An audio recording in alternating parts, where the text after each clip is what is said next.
welcome to Diversity Alliance Talks. In case you don't know me, I'm your host, Gabby, and I'm founder of Diversity Alliance and co-founder of the Diverse Speaker Bureau. And today I'm going to be sharing the second part of our two-part special, which is a bit of a roundup from conversations that I've had with experts and people with lived experience about diversity, equity, inclusion and accessibility within the events industry. So I've picked 4 conversations that I found really interesting with some fab guests, including Meg Straley, Daniel Brooke, Claire Derrick, and also Jenny Okolo.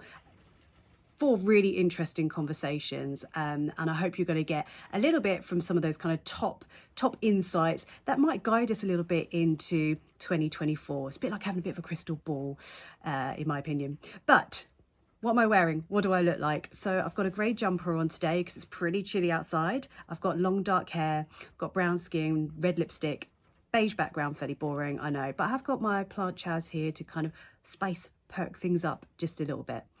So please continue to like, share, subscribe. We appreciate those of you that do comment and watch and share their thoughts and insights too. So do keep on doing that.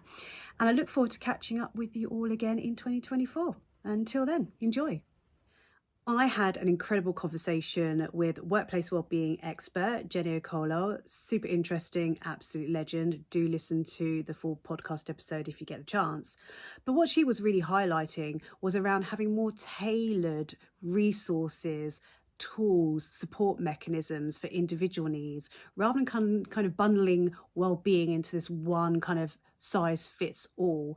We know, we've been told all the time from a sales and marketing perspective, personalization is the key.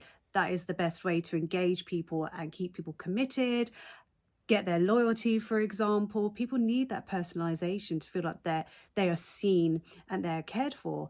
And this should also happen in relation to our workplace well-being too.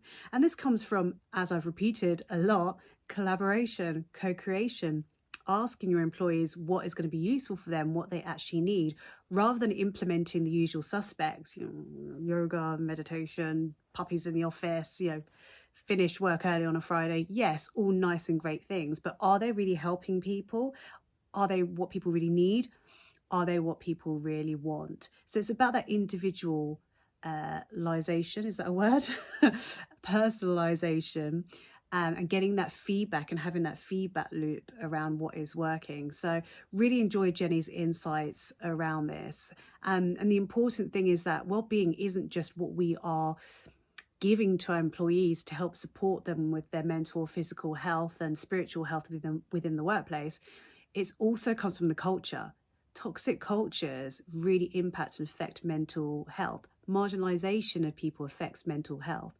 Not supporting, developing or having equity within the workplace can affect mental health. So culture is just as important as those kind of resources or tools that we put in to support mental health for our employees and within our workplaces. So super interesting conversation. As I mentioned, check it out. You can also watch the clip on YouTube as well. But for now, enjoy a little recap of my conversation with Jenny. Until next time. I'm going to say again, I think the first piece comes from understanding people's different experiences. I think sometimes we jump to the policies and ticking the box without actually understanding what it's like for somebody to experience something in the workplace that is perhaps excluding them or making things more challenging for them, leaving them out or, making them feel uncomfortable. And we're just going straight to ticking boxes. And this comes from learning, sharing, co-creating. And if you don't have that diversity within the workforce, bringing those people in who can share their experiences and how it really, really impacts them. And actually, you did an amazing talk as well on a TED Talk. And I really loved the piece and the emphasis on empathy. Yes. And I think sometimes there's that confusion with empathy where people think, it's feeling sorry for someone. And it's like, it's not feeling sorry for someone. It's putting yourself in somebody else's shoes and trying to understand perhaps why they're responding in a certain way or they feel a certain way, and you put yourself in their position. Can you maybe share a little bit around why there's sometimes a lack of empathy, and this is not an attack or to make people feel bad, but a lack of empathy specifically around Black communities and ethnic minority communities, and I know you can't necessarily talk about this from an events industry perspective, but from the work that you do, why is there less empathy for that community? Yeah, I think it's definitely developed, over years and years of, stigma and a perception of, how just in general, how a Black person, for example, should be in the workplace, how they should be at school, for example. Obviously, in school, there's a high rate of young Black boys and girls being excluded and, being sent to PRU, which is pupil referral units. In hospitals, in terms of being sectioned, again, that's sky high.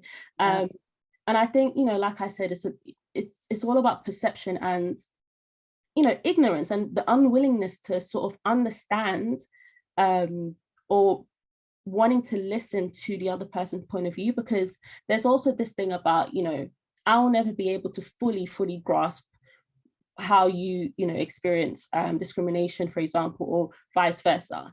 But it's that ability to be able to sit and listen and be like, okay, actually, I see where they're coming from, and I see how this could impact them. And that's what I wanted to get across in my TED talk around empathy, because initially, once I tell people, I work in prisons, or I've worked at Broadmoor Hospitals, which is one of the high secure psychiatric hospitals in the UK, it's like, oh my gosh, how could you possibly work, with these type of people? Why would you put yourself through that? And for me, I've always been that sort of person to just want to understand. I'm not saying I agree with anything that's happened, depending on the situation, but I want to understand, how did that person get to that point?